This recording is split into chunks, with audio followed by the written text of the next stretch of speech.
Yeah, it's dark. The moon landing happened, Jake. Real dad shit, dog. Don't fuck with me or I'ma fuck with you. For all the emo sad girl. I want to touch bellies with this man.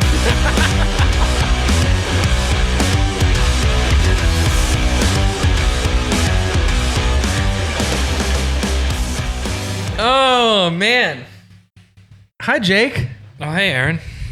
I haven't seen you in a while. No, and it's awfully light outside. Yeah. It's weird. Well, I'm trying to figure out what I can and can't say here because I'm pretty hyped, but should I hype the listeners up and just cuck them and make them wait?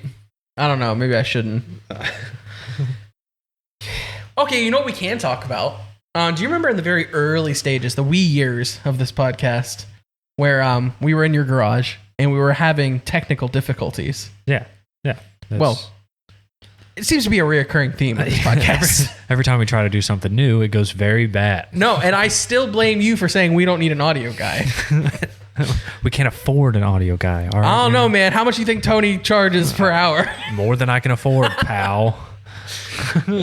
Shit. No, for real, we have some big shit coming out soon. And I can't talk much about it because I know if I'm excited for something as a listener. I don't want to just be told what it is and then just have to wait for it.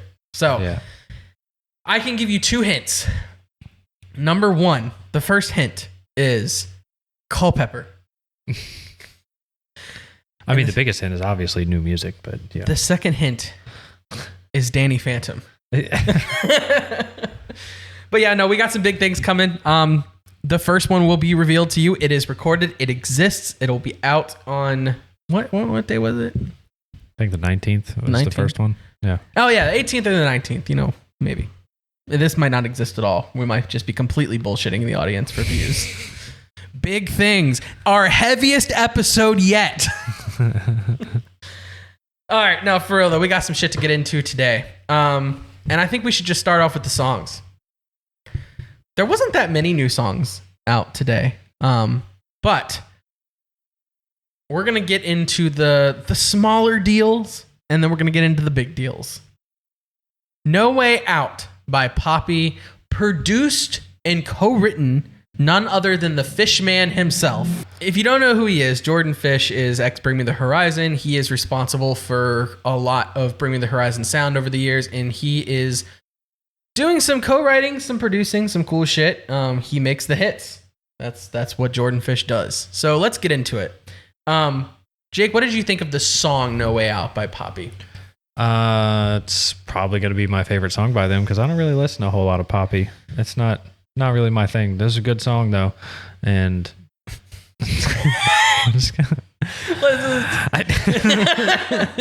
good song, but we need to get into the melody.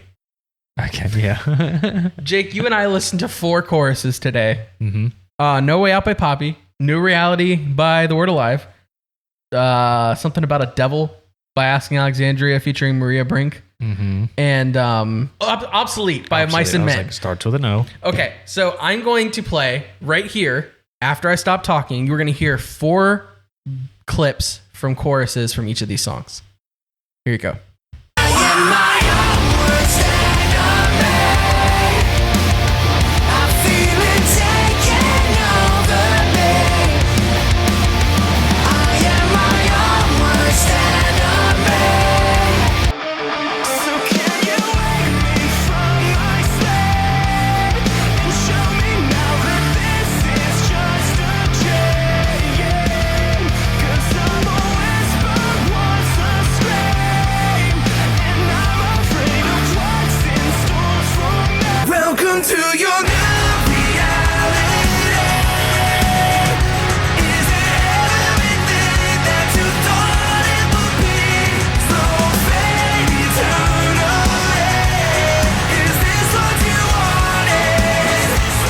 They push and pull me down, and I'm forced to face who I've become. The silence screams so loud. So, is this a bad thing or a good thing, or does it not matter? All right, Control C, Control V. But is it a bad thing? I don't know. I mean, it's a good melody. Besides the It works. Besides the Asking Alexandria song, you like these songs. Yeah. I like all those songs. You might even like the Asking Alexandria song. I don't know. It's not terrible. I mean, yeah. See, I have a very interesting opinion about this, and that is that we are in the year 2024. Every melody you've ever heard, someone did it first. yeah. Now, I get that this specific melody is very popular within at least our genre of You music. can only come up with a different melody so many times. Right. Like, just mathematically, you're not going to be able to. It's just going to start sounding like shit. Yeah. No, at some point, you're going to start putting together some weird mixtures of sound. Pretty soon, let's be honest, choruses are going to start sounding like verses. Where, like, kind of like how Under Oath used to do it, where they didn't have a chorus. They just had a song with singing parts, screaming parts, so on and so forth.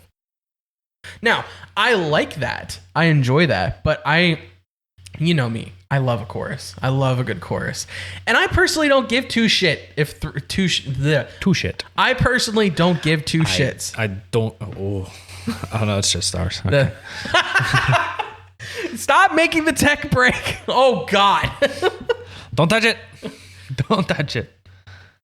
What were you saying? I was just making fun of you. I don't give two shit. No. I don't give two shits if 4 metalcore bands have used the same melody. If it's a good song, it's a fucking good song. Yeah, I guess some people just look so deep into it to try to see if they're copying some. I don't know. I mean, like, let's talk about, you remember last week we were... It's like, do you vibe with it or do you don't? Yeah. You remember last week we were reviewing the Bring Me the Horizon album, and it was so obvious that Bring Me the Horizon used Under Oath influences and that band I can't remember the name of again, Deftones, Yep. Heavy Deftones influence, right? Now, they weren't copying a melody or, it being influenced with melody or whatever you want to call it, but that's just how music is now. I mean... Even if they don't claim, like they want to claim that it's all new, obviously there's going to be some influence from somewhere. For sure. Like you said, it's 2024. You can only come up with new shit so many times. Yeah. Yeah. So that's really all I have to say about it. I liked the song. I think Fishman is going to be good on every song he's a part of. Because so far in his career, I've liked every song he was a part of. So No Way Out by Poppy, I give that a good old recommendation. Go listen to it. It's pretty good. Especially if you don't fuck with Poppy's other stuff, because I personally am one of those people. But Fishman was on the song, so I listened to it, and I was very happy. By the way, I call him Fishman because that's what Nick Nocturnal called him in one of his videos, and I thought that was really funny. Shout out, Nick. But yeah, go check it out.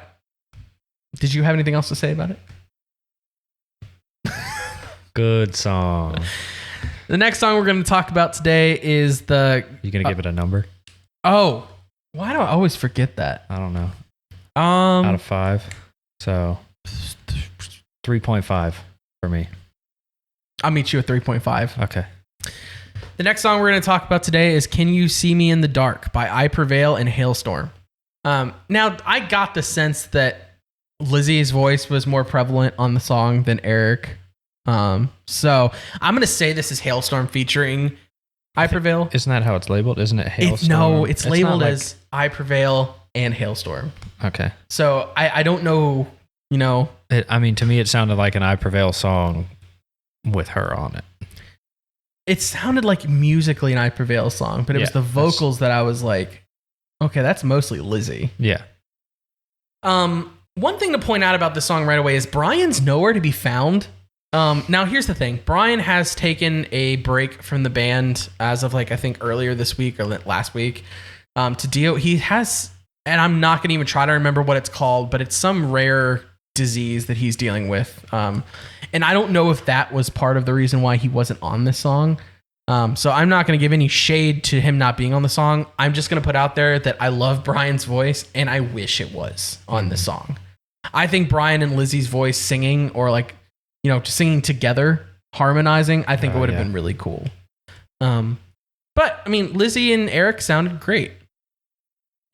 It was a pretty good song. I thought it was kind of middle. Yeah. Yeah, it's probably gonna wind up being a 3. Yeah, good middle ground song. I'd listen to it. Like if it popped up in a playlist or a daily mix, yeah, I'm not I'd skipping listen it. to it. Yeah, Yeah, but it also didn't blow me away, like some I Prevail and some Halestorm songs are. Now I know I'm bigger on Halestorm than you are, correct? yeah. Is it the dad rock thing, the butt rock thing, or is there another reason that you're not as big into them? I mean, I think that's mainly it. But She's great live. I haven't seen them live. Me and Virginia broke off Blue Ridge Rock Fest 2021 to watch them live, and they killed it. They were the best set of the day because we only got to see like 3 bands. But they're really good. I like Lizzie. I like that she is a powerhouse of a vocalist, and Eric did great. The screams. I just The like her R's. because we have the same last name. We might be related. Who knows? Lizzie Hale. Yeah. And just make your license plate Halestorm somehow. Everyone's gonna be like, "You fan of Like Halestorm?" you'd think I'd be a bigger fan just because we share the same last name, but I don't know. Okay. Yeah, I'm gonna give that a 2.75. I think out of 5. It's better than Middle, barely, but I think it's a pretty mid song overall. Happy it exists. Yeah. More content from my playlists. Is that what you're gonna give it? You said a 3 earlier. I think I want to go a little lower than 3 because I don't think I'll actually like try to search that song out. I think a 2. Okay. Yeah. All right. My wife might like it. I might show it to her. I don't know. So I kind of want to do these songs a little differently because this is going to be a conversation. This is going to last a little bit. Instead of going song by song here, we're going to say we're talking about 2 songs here. We're talking about the new song from A Day to Remember entitled Feedback. And we're going to talk about the new Falling in Reverse song featuring Jelly Roll, All My Life. And we're going to talk about them together because something very interesting happened this week in our world, at least, because I'm pretty sure you and I are aligned here. Did you think that you would wake up one morning and listen to 2 songs? One was going to be in A Day to Remember song. One was going to be Ronnie Radke and Jelly Roll. And say, I'm not going to like the A Day to Remember one, and I'm going to fuck with the Falling in Reverse song. No, it's not something I would have thought. But Here we are. here we are. I remember waking up to the new Falling in Reverse song. And actually, the A Day to Remember song came out last week, but Jake and I were on vacation. Yeah. We'll talk about that. Talk about our little mini vacation that had nothing to do with the podcast. I got messaged by our buddy Chad and was like, and you know, he hates Falling in Reverse, like hates them. And he's like, I come to you with unfortunate news. I like the new Falling in Reverse song. And I was like, hold up. I need to listen to this shit. So then I had another friend of mine, Tucker, send me the song and say, y'all got to talk about the song on the podcast. And I'm like, y'all, we're going to talk about the song, okay? So Falling in Reverse first. Fuck me. It's good. It's good. It's good in a weird way. It is. It's a good summertime, like, yeah. kind of It's super, song. super catchy. Like, He doesn't talk about being canceled once. true. And Jelly Roll's fucking sick. I don't know why people hate Jelly Roll, but I think he's awesome. I just don't like his rapping stuff, like his talking and. I mean, he didn't really rap in No. the song, did he? No, I just don't like. His singing's really good, but then he does like the talking vocals, and you lose me a little bit. I haven't listened to that much of his own music. I saw where he got in front of U.S. officials and was talking about the fentanyl thing, and I thought that was pretty cool of him. I've seen bits and pieces. He has one really popular song right now that he won like awards for and shit. I don't remember what it's called, but I don't think he rapped in it. I think it was just singing. Yeah. And I think his voice is great. I think he's a great singer and he seems like a pretty cool dude. I will say, though, that I didn't expect him to do a song with Falling in Reverse. I thought that was an interesting choice, and it worked because the song's a banger. But how do you think that conversation started? I don't know. Who went to who? Well, I know they're both friends with MGK. Okay. So yeah. that could have been like something to do with it. Because you could see MGK and Ronnie doing a song. Well, I mean, I guess with it being a Fallen in Reverse song, Ronnie would have had to have hit Jelly Roll up and like, I want you to feature on this. I still don't like Ronnie Radke, but god damn it, does the man know how to fucking make a good song? Did you ever look up the credits? Did he write it? I'm assuming that he was part of the writing. He's always a part of the writing process. Yes. But let's see here, because Or compose it. I wonder it's who usually the composed dude from Danger Kids, Tyler Smith, Cody from Wage War is usually a part of it. I want to know who was involved in this. Oh, my Performed by Falling in Reverse and Jelly Roll, written by Cody Quistade, Jarris Johnson, Tyler Smith, and Ronnie Radke. All right, that makes so much fucking sense. Yep. Cody knows how to write good country songs too. He's true. done country stuff before. Hey, Jake, isn't that the singer of Wage War? Is he still singing in the band? I don't know. It is funny because Ronnie did a interview. I saw just this bit on TikTok, but he was talking about, he was giving shout outs to the people that helped make his songs possible. And he shouted out all those dudes. At least he acknowledges it. Yeah. And he shouts out Tom Holland, Spider-Man. God damn it. The second time. Yo, shout out. Luke. Shout out Spider-Man. Spider-Man on the drums getting burnt by the fire. No, Luke Holland, he shouts out too. I think Luke is more the live band, but I hate that it can't just be them, you know, Tyler, Cody, Luke. But it is what it is. It's a good song, and I can't lie. It's a good fucking song. It's a good summer song. If you don't like country, you might not like it. But my favorite part of the song was the hoedown breakdown at the end. Ronnie gives his, you know, his signature go, and then it's just a bunch of people doing a hoedown to a breakdown. He also gives a good yeehaw in there. That's right, yeah. Doesn't he give a giddy up in the second verse too? Yeah. What a fucking song. Yeah, I gotta give that song a... I'm gonna hate myself. I'm gonna give it a 4. I'll give it a 3.5. Okay, all right. Yeah. So, on the other side of this is a new song by A Day to Remember, Feedback. Yeah, but they don't want our fucking feedback. They don't want our fucking... That's it. That's the podcast. All right, anyway, next song. They're popular enough to where it won't hurt anyone's feelings if I say this. Oh, yeah, no. The song is dookie dog shit, dude. Like, holy fuck. And I know there's going to be some people that fuck with it just because it's A Day to Remember. Yeah. Well, I would label myself as a massive A Day to Remember fan. Me too, but... They've been getting my streams, and I've been buying their merch and buying their concert tickets for years. Yeah, I can tell you... That song will never be played in my car. I don't understand it, and maybe that's just how it is sometimes. But like, do you remember when they released the song Brick Wall off of You're Welcome? And I think we were in a group chat with friends about it, and it was just like, this is the worst A Day to Remember song that's ever come out. We have a new champion, ladies and gentlemen, and they don't want to hear it. Yep, they don't want to hear nothing about it. The video was kind of cool, though. I thought the video was kind of cool. It was kind of like their normal goofy like bullshit in their video.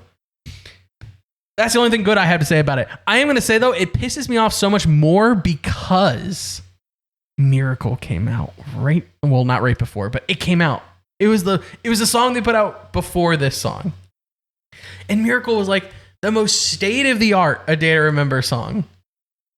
It's just sad. What's happening? Wage War, A Day to Remember, Falling in Reverse is making better music than both of them. I need to know what's going on. Our worlds are being turned upside down. I hope that that's not how the rest of the album sounds like. And if it is, their tour name is going to be very true. The least anticipated album tour. Oh, boy. Would you rather listen to Taylor Swift than the new Day to Remember song? Nope. I'd rather sit in silence, honestly. Yeah.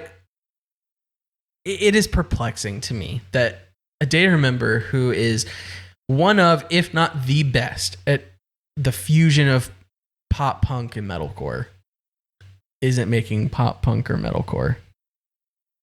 I got You're Welcome. I understood that. because it was like a more rock, slightly acoustic stuff, very melodic. Like I get how when a band grows and matures, that might be something they want to create. Okay, as much hate as that album got, I still listen to it. Yeah. Those songs are still in my playlist. I understand why and how that album got made. I do not understand how Feedback got made. I don't know whose idea it was to be like, hey, let's give a middle finger to our fans that haven't agreed with our sound change over the years. You know what that sounds like? What? A song that Ronnie Radke would have made. Mind blown. I just... And we're talking good about Ronnie today, so I don't know why we were having technical difficulties. Damned if you do, damned if you don't. It is what it is, but the crazy part is I looked at their set list for their tour that they're on right now because it started, I think, 2 days ago. It's fucking insane. It's so good. They're playing all the old songs. They're playing like 23 songs. And there are 2 songs off of You're Welcome. It's Resentment, which was the good one, and Mind Reader, which was the popular one. So they know what's good. But they're playing Feedback. They released Feedback. We can't just go on. It's like the people want to see these songs, but that's not what we're going to write. We're going to play Second Sucks live because we know people like that. We're going to play Right Back at It again because we know people like that. We're going to play If It Means a Lot to You, even though we're probably sick and tired of that song because people like it. But we're not writing any new stuff that people are going to like. Yeah. Fuck that. Why would we do that? This song's going to get played on Octane regardless of what it sounds like. A Day to Remember will be back, I think. They wrote Miracle last year. That has to give you hope, right? Because you liked Miracle. Yeah, I liked Miracle a lot. We saw it live in Portsmouth. Yeah. It was great. It was. And if I remember correctly, you weren't one of the people that were complaining too much about You're Welcome. No, not too much. Complained a little bit because it was a little lackluster, but yeah, still listened to it. I didn't immediately go like, yep, this is trash. I'm not listening to this. Do you anymore. remember the acoustic song at the end, Everything You Need? Mm-hmm. Or Everything We Need? Yeah. I still fuck with that song. Yeah. It's different. It's a good one. But it's good. I guess we have to move on because there's not really much else to say. But next time A Day to Remember releases a single, we'll talk about it and hopefully we'll be in better spirits about it. Also, did you know the Wage War album comes out in like 2 weeks? I don't know how to feel about it. Are you ready to have to go through this? June 21st. So less than 2 weeks. Yeah. Next Friday. Next Friday, we get to talk about your baby. And, that can be a little bit jarring considering what we've heard so far. And I think that brings up a good topic. I mean, all bands move on from you get that eventual, doesn't sound like it used to. But then you get some bands that never let you down. I mean, for me, right? How many times has Bring Me changed their sound? Every album. Yeah. But yet I've never felt let down by that band. There's a difference between a change of sound and a change of heart. You know what I'm saying? Like, I'm not saying that about Wage War. I'm saying that about A Day to Remember. I'm saying that about Asking Alexandria. Because at some point, there wasn't as much care.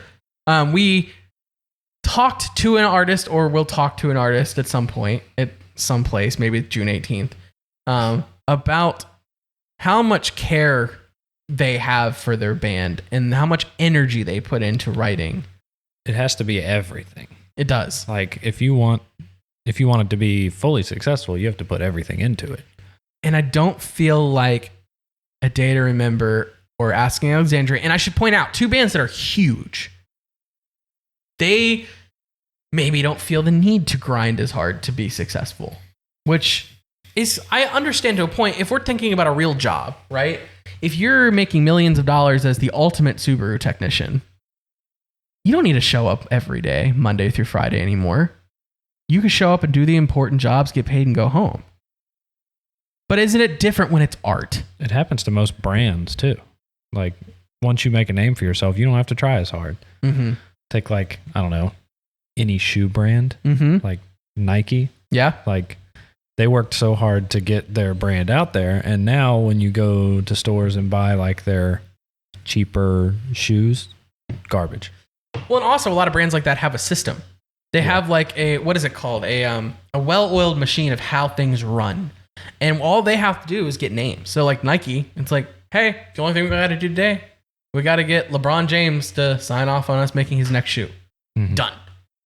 So A Day to Remember or Asking Alexandria, it's like... And the quality at that point doesn't matter. No, because the quality's already there. They already have it in stone. It's like a template. Yeah. It's different with art. It's different with music. Change it. Like... I mean, fuck. A Day to Remember could have an AI machine write all their songs if they wanted to. But at least they're not doing that yet. I don't know. Maybe if the AI listened to all their music and then took what was more popular and then wrote a song, it'd probably be a better fucking song. It could be. I am not going to say it's the same thing with Wage War, though, because I know how much specifically Cody loves Wage War. And, that might be in a case where it's just a sound change. They're wanting to make a heavy album. And if that's the case, great. I don't feel like there is less dedication. It is still sad, though, that we live in a world where artists feel the need to cater to the fans that only want heavy music. Yeah. I mean, isn't that a selling point in so many metalcore bands? It's like, this is going to be our heaviest song yet. Yeah, this one's heavier. It's gonna. Yeah. Even A Day to Remember on You're Welcome, Last Chance to Dance, the song. They hyped that song up like a year or two in advance, talking about it was the heaviest A Day to Remember song. It's like, I don't care if it's the heaviest A Day to Remember song. Is it good? Yes. Did you put your heart into it? Did you write about shit that really, like, I don't know. But I'm still halfway excited for the Wage War album. And knowing Wage War, even if they had 11 heavy songs, there will be one song that is like a more ballady type of song. And if that's the only thing I have to love from that album, at least I still get a song that I love from that band. Yeah. We're not mourning yet. No, not yet. There's still hope. Friday the 21st might be a bad day. Or it could be a really good day. Okay, on to a more happy note, Jake. You and I are going to some concerts. Yeah, all at once this stuff happened. And there's even shows that were announced that you don't know about yet, or maybe you're just not going. But it wasn't just... So I'm just start from the top. We're going to see Bill Murray. Ladies and gentlemen, we are finally seeing the man himself. Now, last week we were talking about how we were going to go to DC, see him on the steps of the Capitol. But the man gave us an extra show. He announced a show in Charlotte at a venue that we frequent. Well, half. So in North Carolina, there's the Underground and there's the Fillmore. And we actually never talked about this on the show, I don't think. But it's gotten to the point where they're so close together that there'll be two shows happening at the same night. The Underground is the smaller of the two, and then the Fillmore is like the more medium-sized venue. And Bill Murray announced a show at one of the two. I don't remember. I think it was the Underground. I think it would be the Underground. But yeah, as soon as Jake and I saw that, it's like, fuck it. Make it happen. Let's go. So we will be seeing Bill Murray, and we will be talking about it. I'd rather drive farther than have to deal with DC. Yeah, no, for real. Well, no, DC's 4 hours. Charlotte's 2.5. 3. DC's not quite 4. Is it not? No. I feel like it would feel like 4. It's 3. Yeah, once you get closer to DC, it feels like way longer because you're going to sit in traffic. And then there's going to be nowhere to park. And then you got to deal with asshole people. I'd just rather not go. Yeah. So as American as it would have been to see Bill Murray in DC, we get to see him in the South. Good old North Carolina. Yep. Home of the Carolina Squad. Don't bring that up. Please don't. Do you think that might be one of the best shows we'll ever have gone to? I don't know. I hope so. Because they really get into the shows. He'll be fresh off of Sleep Token and fresh off of Baby Metal. Mm-hmm. So he's been around the pond at that point. So, but I know we're excited. I'm super excited. Can't you tell? Can't you tell by his stoic face how excited he is? Am I excited? Am I depressed? You can't see it. Jake, aren't you so excited for the show? Yep. Yes. Yeah. Sure am. We're also going to get to see Dayseeker and Alpha Wolf. And I know. We've seen Dayseeker. You and I have seen Dayseeker once together. To be honest, I'm more excited about the two other openers than I am Alpha Wolf. So, Catch Your Breath and... You made me draw a blank. I hate you. Oh, He's so excited for the opening acts that he can't remember who they are. Shut up. I don't want to hear that. You can't remember stuff that you said 5 minutes ago because you didn't write it down. You're right. I can't. It is. My memory is kind of ass. Kingdom of Giants. Oh, yeah. Yeah, fuck me. I forgot that too. Yeah. Kingdom of Giants is the band that I've been wanting to see for a few years now, actually, because they released their best album during COVID, and then, like, they weren't able to tour it. Passenger. Is that the one? Oh, Yeah. such a good album. That might be a throwback. Yeah, that's a good one. And then it's funny. I was telling my wife about it, and she's super upset at me for going to see them because she doesn't really pay too much attention to the artist names. Mm-hmm. And I was like, yeah, it's Kingdom of Giants and Catch Your Breath. And she was like, I don't really think I know. And I played Dial Tone.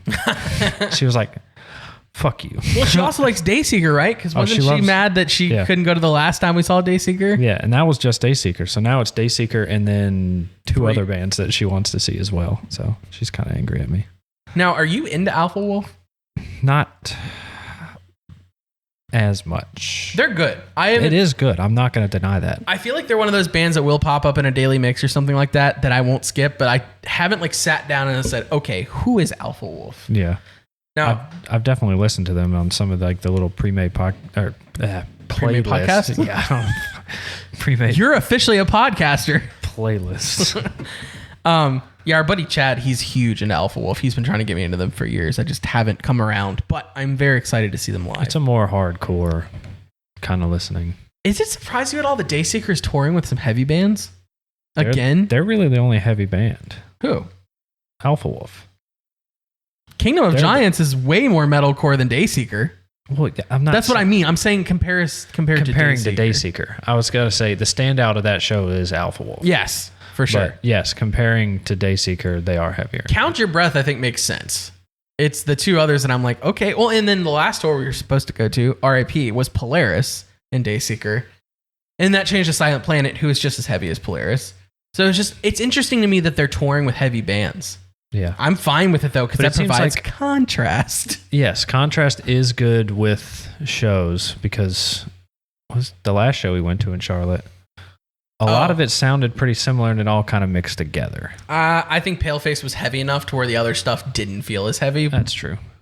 But yes, when you go to a metalcore tour and it's 4 metalcore bands, it does get a little fatiguing. Yeah, because metalcore is a similar sound across the board. So if there's 4 strictly metalcore bands, it's going to sound like you've just been listening to the same thing for 3 hours. I believe the order is Kingdom of Giants opening, Catch Your Breath, Alpha Wolf, Dayseeker. So we're going heavy, lighter, heavy as fuck, and lighter again. Yeah. And I think that's awesome. That'd be a pretty good one, yeah. So I'm really excited for that. That is also in North Carolina, or is that Richmond? No, that one's in North Carolina as well. Okay. And what was I gonna say? Oh fuck, I'm tripping. The Bill Murray show's not in the Underground. That's the Dayseeker show. Yes. The Bill Murray show's in a different theater. Yeah, it's a theater I've never heard of before. Is Bill Murray not big enough to play those? To headline at least? I would disagree if that is the case. I feel like it is the case because I don't know if their headlining tours, they don't play as big of venues. That's true. But there was something else I was going to say. I was going to say it seems like everybody that likes the heavier bands as well likes Dayseeker. That is true. Well, Dayseeker started off heavy. Yeah. They started off heavy, but I'm saying like that's everybody's guilty pleasure. Yeah. Like you could really like Paleface Swiss, and I'm pretty sure you probably still like Dayseeker. Yeah, for sure. I love Dayseeker, and I'm actually pretty excited because even though we saw them, they were the headliner. It was a weird show because it was a last minute announced show because of a show getting canceled, and I think he played like 10 songs. Can you call it a headliner if you're the only band playing? Well, it was emo night. Yeah. So you could say that they were featured on emo night. We'll say. That's a hell of a feature on emo night. It's about as emo as it gets. Well, and typically emo night, if I'm not mistaken, they'll get like artists to come and DJ emo night. So they'll do a little show, but then they'll be choosing the songs that get played and stuff like that. But yeah, it was a good show, and I'm excited to see them play an even longer set list. Mm-hmm. So yeah, very excited. I'm also going to see Baby Metal. They announced a tour. It's their first tour in the U.S. in a while. They were supposed to be at Blue Ridge Rock Fest, and we all know what happened. We were very sad. We were very excited to see Baby Metal. I'm sure they were sad because they flew all the way out here. They got paid. Well, yeah. But I'm sure they wanted to play.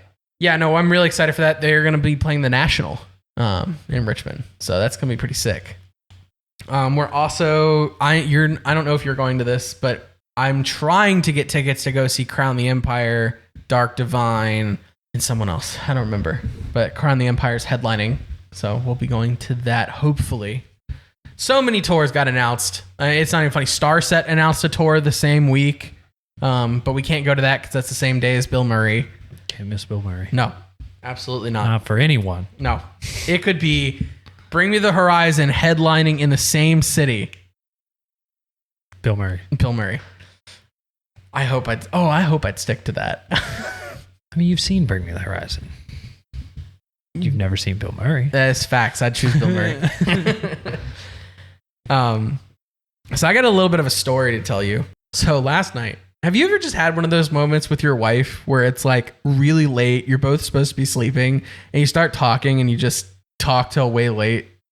Does that happen still in your marriage? Not with the baby, no. Okay, but like, so before the baby. Yeah. Okay.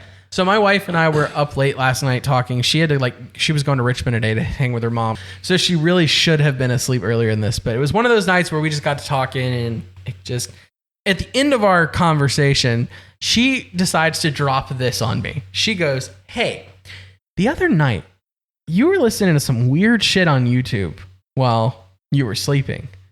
I was like, "I usually just listen to the same streamer. I like put a stream on and fall asleep to it, whatever." She's like, "Yeah. So here's what happened. At some point I woke up, it was like 8 a.m, and your phone was playing Disturbed, The Sound of Silence, EDM remix." And she's like, "Okay, weird flex, but I'm going to vibe with it. You know, I'm just laying here trying to fall asleep." She's talking to me saying this. I'm just going to vibe with it. I'm going to lay here, try to fall asleep. The song ends. It starts over again.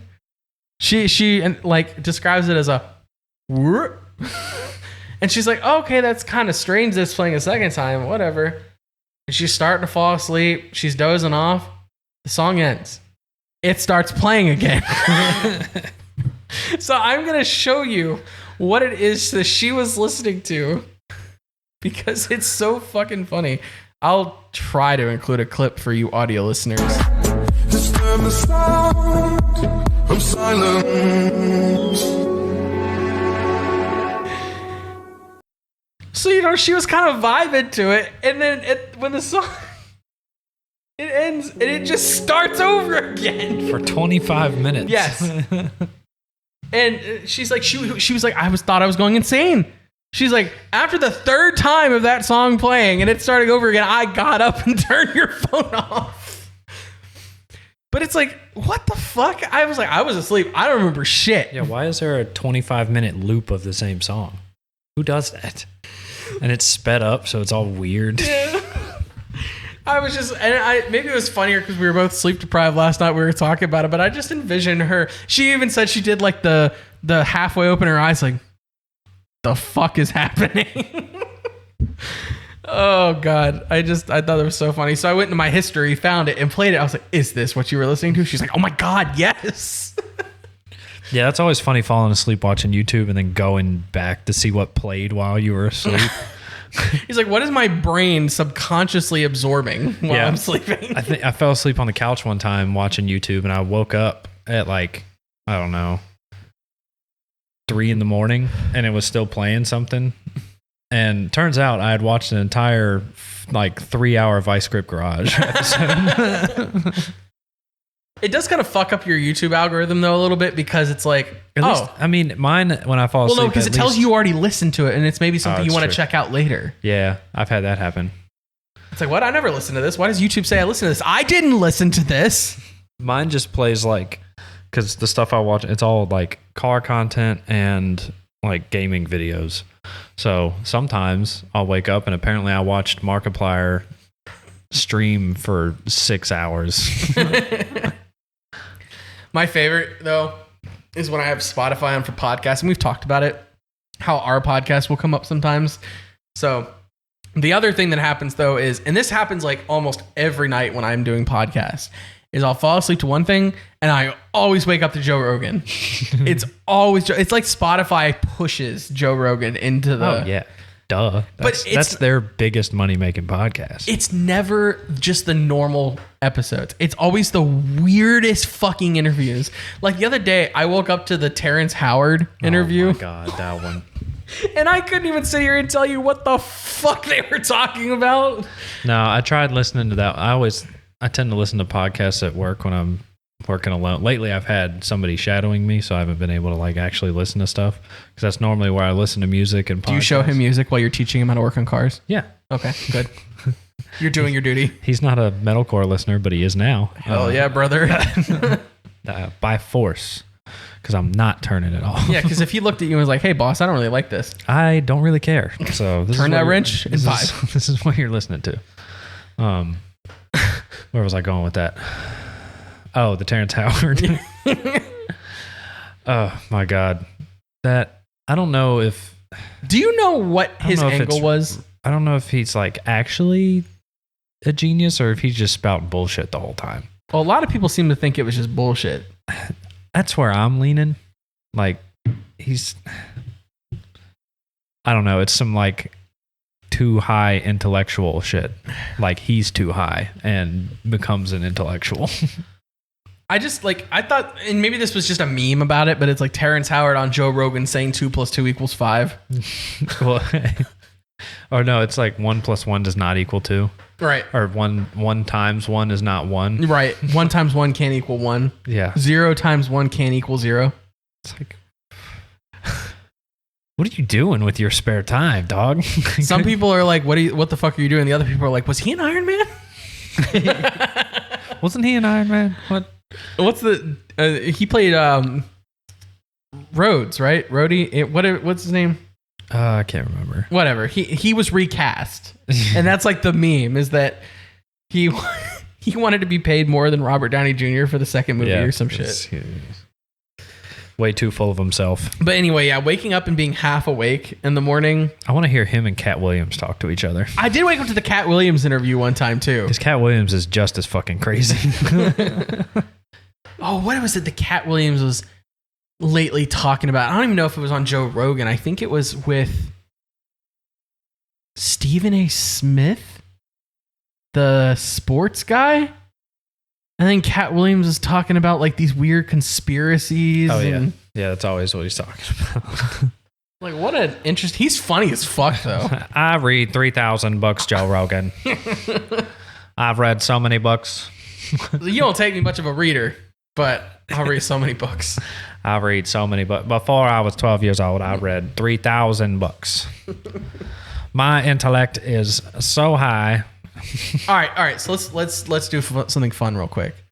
Terrence Howard, Cat Williams. I want you to name. That is an endless argument. I want you to name a scene band. Who is their favorite scene band if they were scene people? No, I feel like they're too intellectual. They only listen to Tool. Would they be those guys that say Nickelback sucks? Yeah, of course. Yeah, they only listen to Tool because it is of higher intellect. It's like, I guess you don't like Tool. It's just because you're not smart enough. You just don't get it. You just don't get it. You're not smart enough. You have to have a certain IQ to listen to Tool. I feel like Cat Williams would be on some Sleep Token bullshit. Talking about how they got the God of Sleep right. Or no, maybe that'd be Terrence Howard. I mean, that is an interesting topic. So let's think of some random celebrities real quick, all right? Kevin Hart. Who would be Kevin Hart's favorite scene band?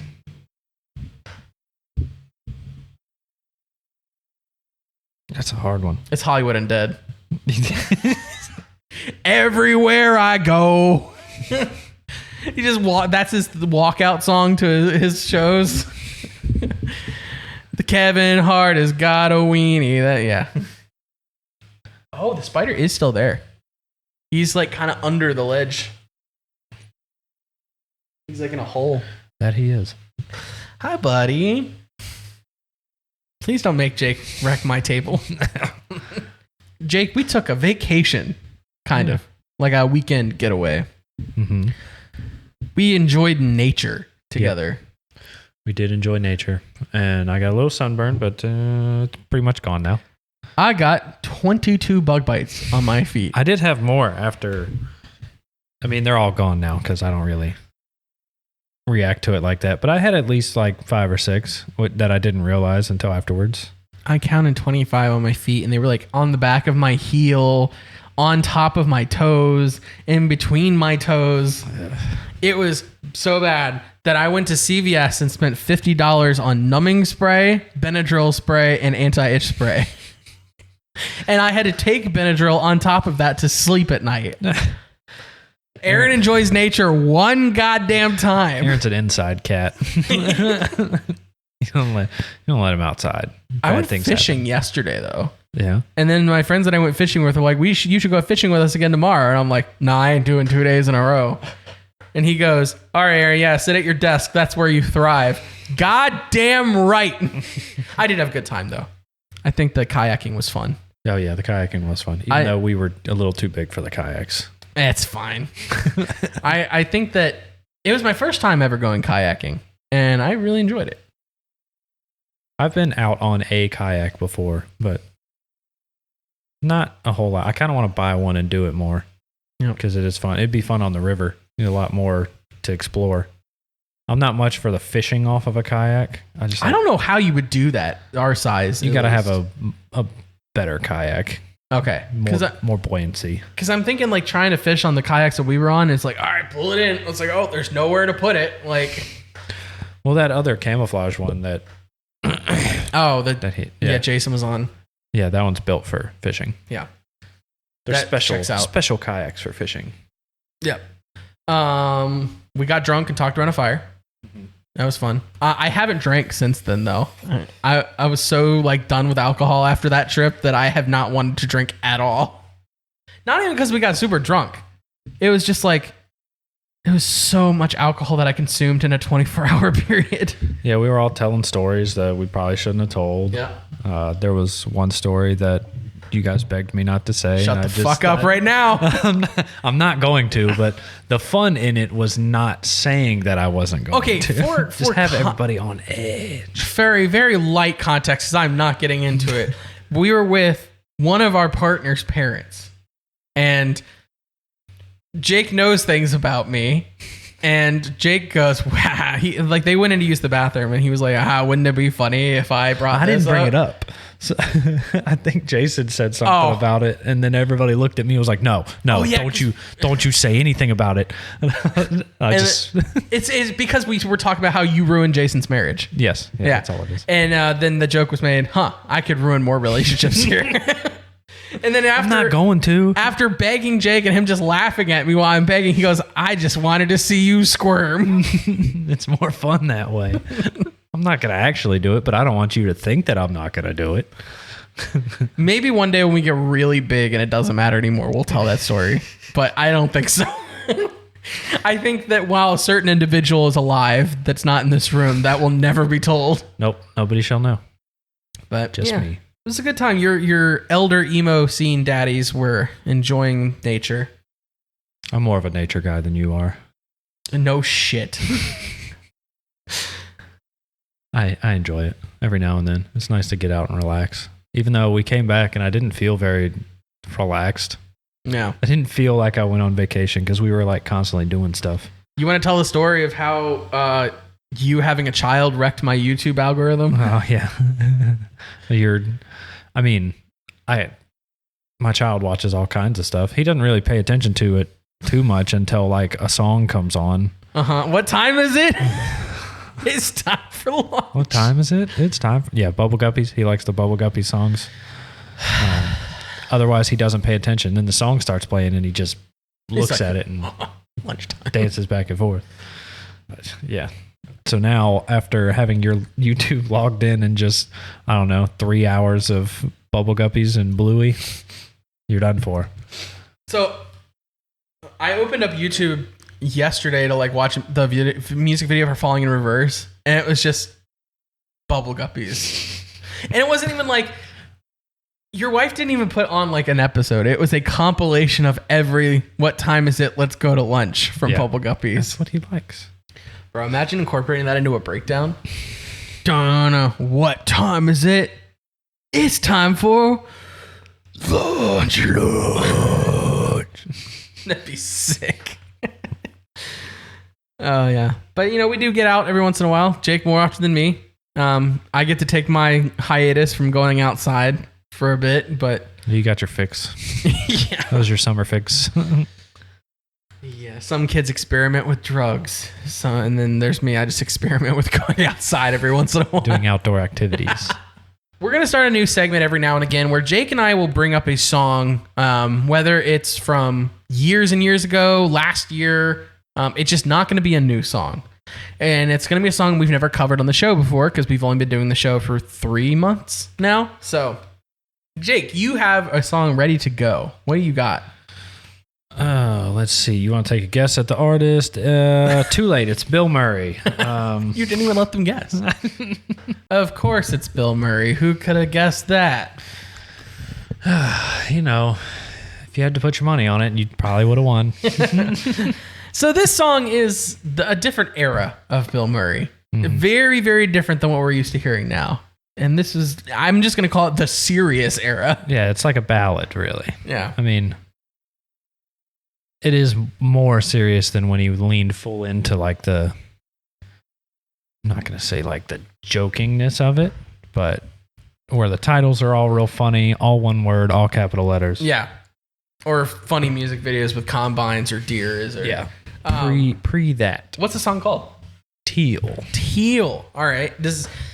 I meant to ask you when we were listening, does that have anything to do with what the song's about? I don't know. He knows.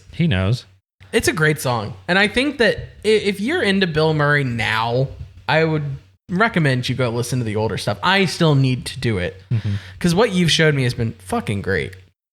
It's good, and it's not typically what goes on now. It's not quite softer because he does screaming in the older ones too. It did seem like a more like heavier in a different way. Yeah. Like it wasn't heavy like there were breakdowns and screams, but it was heavier in like a emotional heavy. Yeah, and the guitars seemed muddier, I think. Almost a very Deftones-y kind of thing too, in a way, honestly. But yeah, and why did you choose that song as your throwback song to talk about? Well, it's just one that comes up the most, honestly. I mean, we don't talk about Bill Murray that often, so just occasionally. That's the song that comes to mind mostly when I'm thinking of his older stuff. And normally, if you're just listening to like a shuffle of Bill Murray, that song comes up pretty early. Yeah. Is that like one of the first Bill Murray songs you ever heard, or did you get into him after he was doing the goofy shit? It was after he was doing the goofy stuff, and then I started going backwards, like I usually do. I'll learn about something and then go backwards from there.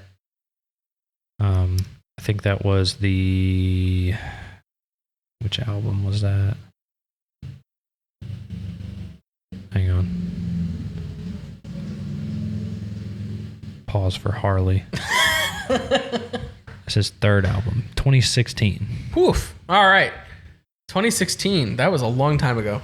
And the quality was definitely there. I mean, you didn't listen to that song and go, oh yeah, you could tell this is old because it doesn't. See, who produced it? He did. Who wrote it? Johnny Frank Productions? He did. Who played it? He did. He's the only one credited on any of it. That's amazing. While we have Bill Murray on the topic right now, are you angry at Mr. Nick Nocturnal for getting the Bill Murray interview before us? Oh, well, he's got a following. We're too small for that. But we love him, Jake. Yeah. He's like a family member. Nah, for real, I did watch the interview with him and Nick Nocturnal, and I would definitely go check it out. Yeah, it's a good interview. He's exactly the same, just talking. Like, he's a goofball. Yeah. My favorite part of the interview was him teaching Nick how to be a proper American because Nick had moved from Canada. Yeah. Got to learn the ways. He and I think Nick asked him, he's like, what's the most American thing? And he, without like much hesitation, Bill Murray or Johnny Frank was just like, corn. It's corn. Yeah. He's like, especially in Ohio, you drive 5 minutes away from my house and it's just corn everywhere. And I think the actual like corn came from like a slight history thing here. Mm. I think corn was grown by like the Native Americans and wasn't even the Europeans knew nothing about corn until they came here. If I'm not mistaken, I'm not a history buff, but I'm pretty sure that's. I don't know. You just made yourself pretty known as the history guy on the podcast. I don't know. Hey Siri, what's the origins of corn? Put it up to the mic. Corn originated in Mexico over 9,000 years ago and is known by its original name maize in many parts of the world. So you're just wrong. No, I mean that's still a North American thing, Right. regardless. Didn't you say the Native Americans? Well, I mean, before it was classified as Mexico, technically it's still North America. Oh, okay. That's fair. 9,000 years ago. I don't think they called it Mexico. Oh, God. It was maize, not corn. All right. So my song of the week that I'm going to, and I'm not going too far back for this. This came out a few years ago, but it's a band that I've been recently getting into. They're called Dark Divine. And the song is Halloween Town. I had never heard Dark Divine until now. Really? Yep. Well, they've been blowing up recently. They most recently just got off direct supporting Black Veil Brides on their American run. I can see that. That fits. I believe it, and I'm sorry if I'm wrong about this, because in my eyes, he won. But he won the verse challenge, or Motionless in White put out Masterpiece. They did like a one-take verse challenge on TikTok. If you recorded and put on TikTok your own verse, replacing Chris's, you got to play the song live with Motionless in White. And his blew up on TikTok.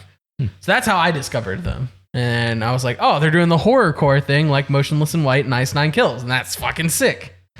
They don't do it like every album like Ice Nine does. Like Ice Nine Kills does. Yeah. But they have other like just metalcore songs. And I think he has a really good voice and I've enjoyed their music so far. What did you think? I thought it was a really good song. Yeah. I'd never heard him before that. And you're right. It's like the horrorcore kind of thing. Yep. Pet Cemetery. Yep. But also Halloween Town. Yep. And also the Pumpkin King. Yeah. It's like three different. Yeah. So you got Pet Cemetery, Nightmare Before Christmas, and Halloween Town. Yes. All referenced in the same song. Yeah. What that'd be a sick song to hear, like go to a concert on Halloween, like a Halloween inspired show. Yeah. That'd be sick. But yeah, I think they're really good at choruses. Mm-hmm. And I really like his vocals. Just random thought I had since you brought up Ice Nine Kills and the whole horrorcore thing. Do you think it'd be cool if they came out with just like an album that wasn't horrorcore? I mean, they used to. Yeah, I know. What if they like suddenly went back to that and it was metalcore? Here's the thing. I would love it either way. I like Ice Nine Kills. I think we need the Silver Scream 3 first. Okay. Because it is going to happen. Yeah. Or, another thing they could do is just completely abandon it for like 10 years and then the Silver Scream 3 come out in 2035. I mean, they're still going to be a good band regardless. I need to get my arm off of this. I keep killing our audio. I don't know. I really liked their old stuff before they became the horrorcore kind of thing. Well, you got me I'm into not them. super into the horrorcore thing. Like their first 2 times they did full albums with that. I was like, all right, yeah, this is cool. The first one was like they're doing songs about books and movies. That was my favorite Ice Nine Kills album. Yeah, was the books. Mine too. Every and then the they book. just didn't stop doing that. Here's the thing, right? To be honest, hot take, it's getting old. But it's working. It is working. And the songs are good. It's just the topics are they're using the topic a lot. Yeah. I don't care. I think that's where I land. I will love Ice Nine Kills regardless of what they do. It's good music regardless. I'm just getting kind of tired of it just, don't you think it'd be weird? Because like even their pre-horror movie and book stuff was still very like spooky and horrific, like serial killers, even though it was like just other fictional songs. Yeah. I can't see Ice Nine Kills writing a song about depression. As fucked as that sounds, I can't picture it in my head. But It's true. I think it would be good. Yeah. Have you seen Ice Nine live? A couple times, yeah. Did you see them with me? Yeah, I saw Okay. them with you, and I saw them at Warped Tour 2014 before the horrorcore. Fuck shit. you. Eat shit. You got to see the best era of Warped Tour. We all fucking know. Twice, 14 and 15. So I went 15. You went 15? Yes. I saw Warped Tour 2015, and it was I miss Warped Tour so much. It was so good. Best festival. Do you think our bodies could handle Warped Tour? I'd be much more willing to do that than Blue Ridge Shitfest. Well, okay, that's fair. Yeah. I think both the songs we talked about today were great. Also, the production of Warped Tour was top tier. Yeah, and there was never not bad ones. No. I mean, you always have people back out, but Or weather, they Or could weather. delay something. they do it well. They delay it, and then it happens again. Yeah. And then one day, it didn't. Well, Kevin Lyman, the dude that started Warped Tour, he is a part of the Summer School tour. He is a part of the production for that. Yeah. The Stan Atlantic home team pop punk festival tour thing that we're going to. Him and Hot Topic are like the main promoters. So, thought that was pretty cool. Yeah. So that should be a really good one. Yes, Yeah. exactly. Yeah, we came up with some bangers today for our two songs. Maybe a day to remember will get their shit together for next time. I promise it won't be a Bill Murray song next time. Can you really make that promise? The time after that, I have no promises. All right. Well, I think that's gonna do it today. I'm gonna leave you. I'm gonna leave you with the Disturbed Sound of Silence remix. Oh, this video is getting demonetized. I don't care. All right. Love you. Bye. Bye. Shadows landed in my brain, still remain within the sound of silence.